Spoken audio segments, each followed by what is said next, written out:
Joe Biden, get this, Liz and Caleb, he's got new shoes. Oh. These shoes are called, what are they called? They're Hoka Transport. Yes, transport shoes for greater stability, because, of course, we know Donald Trump continually trips up. In fact, I read today that Biden continually trips up. So what did I say? Donald Trump. See, I'm giving Democratic talking points. Hang on, James, have you had a cognitive test recently? You're not Joe Biden by any chance, are you? I'm fine. I was reading Secret Service agents are now positioned at the bottom of stairs when Biden is walking down, just in case he slips. So these new shoes are supposed to add stability so that he doesn't topple over. Right. They do look very stable. I think hush puppies could buy into this idea, actually. The shoe of comfort of choice. But just so that you're reminded how often this guy trips, take a look at this footage. I mean, it's almost happens more often than not. He's taken some really bad tumbles, and because he's not a small guy as well, he's got actually quite a ways to fall when he does miss a step. Here he is tripping several times just trying to board Air Force One. This is the leader of the free world. And look, if he was mentally sound, which he's proven many times that he's not. On several occasions, he still thinks his son Beau is alive, or claims that he died in the war as opposed to from cancer. There are innumerable opportunities now that people can just bring up and just be like, this shows that this guy hasn't got all his marbles. If it was just the tripping, I wouldn't mind. Wear your sturdy shoes, get around on crutches. In fact, have one of those things that 4 people have to carry and you're sat up there like Queen of Sheba.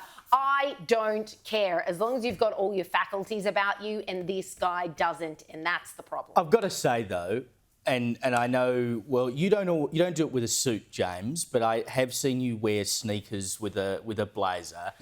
Sneakers with a suit is just an absolute no-no. It should never, ever be done. Now, these shoes in particular, the Hoka Transport, they retail for $150 US if you care to go and buy yourself a pair. You know, maybe Biden's turning into a fashion influencer or something. Are you serious? Anyone would buy shoes because Joe Biden wears? Hoka are ruined as a brand now. I'm sorry. I'm sure there are some people out there mad enough to actually do it. You're actually spruiking them live on air. Do you want to give them, like, the link to go to? No. But I just want to tell you how they describe these things. And you can see them there, right? Like, they're pretty basic-looking sneakers.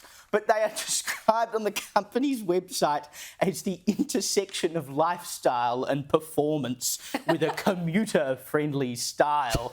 So I'm sure President Biden, we won't be seeing him trip over anytime soon. But, mate, come on, buddy. You're the president. You've got to be able to get around in a pair of leather shoes. Seriously. And by the way, if you weren't convinced already that things were bad enough, all the silly mishaps, and now he's got to get around in sneakers, it's no wonder his aides are doing all of this for him. He is basically living in a glorified aged care home.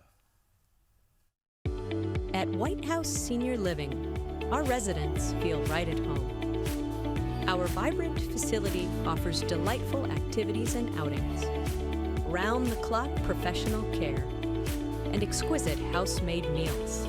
Well, I've been eating everything that's put in front of me. I've been eating all Italian foods, basically. And ice cream. And ice cream, chocolate chip ice cream.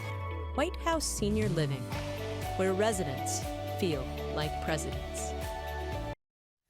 And he gets paid to be in the aged care home too. How good is that? I wonder whether they charge extra for the shoes. But after he put his brand new sneakers on the weekend, he chuffed off out of the White House to go and give a speech. And as usual, well, it didn't go all that well. We're used to him stumbling over his words. Now he's not happy with the reaction of the crowd. Our country stand proudly for liberty and against tyranny. We stand together and oppose Russia's brutal war of aggression in Ukraine. You can clap for that, please.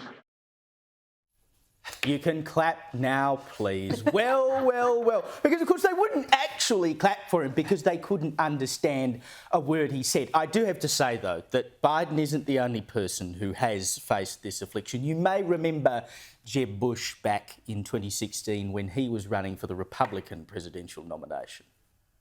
The next president needs to be a lot quieter, but send a signal that we're prepared to act in the national security interests of this country to get back in the business of creating a more peaceful world. Please clap. It never gets old. But while we are on Biden speech mishaps, how many countries do you think there are in America? And I didn't say how many states are there in America. I said how many countries are there in America, because Mr. Biden clearly thinks there are many. Wages are rising faster than prices, and now we have among the lowest inflation rates of any country in America, and we're still fighting to lower it even further. Any country in America. I mean, for goodness, why do they let this man talk in public anymore? Like, remember the last election campaign, 2020, he spent most of his time in the bunker. It would be better for everyone if he spent all of his time in the bunker.